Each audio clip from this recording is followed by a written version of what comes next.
বাংলাদেশকে পুনর্নির্মাণ এবং সরকারের প্রশাসন যন্ত্রকে গতিশীল করে জনসেবা ও কল্যাণ করাই মূল কাজ হবে বলে জানিয়েছেন নতুন উপদেষ্টারা। শনিবার বিকেলে সাভারের জাতীয় স্মৃতিসৌধে মুক্তিযুদ্ধের শহীদদের প্রতি শ্রদ্ধা জানানোর পর তারা কথা জানান।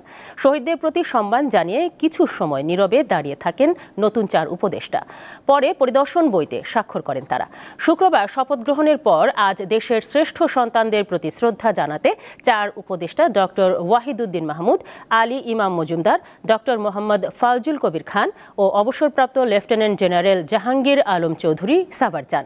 এ সময় আইনশৃঙ্খলা রক্ষাকারী বাহিনী, বিভিন্ন মন্ত্রণালয়ের ঊর্ধ্বতন কর্মকর্তাগণ উপস্থিত ছিলেন।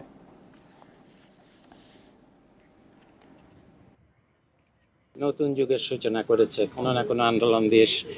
সব শেষে এবার যে ছাত্র আন্দোলন, এটা সবকিছুকে ছাড়িয়ে গেছে এবং সেজন্যই আমাদের বাংলাদেশকে পুনর্নির্মাণের বড় চ্যালেঞ্জ আমাদের সামনে। প্রথম দিন আমাদের প্রথম পদক্ষেপ হচ্ছে সরকারের যে প্রশাসন যন্ত্র আছে এটাকে গতিশীল করা, এটা যাতে জনগণের সেবা দিতে পারে, কল্যাণ করতে পারে, সেই জন্য চেষ্টা করা।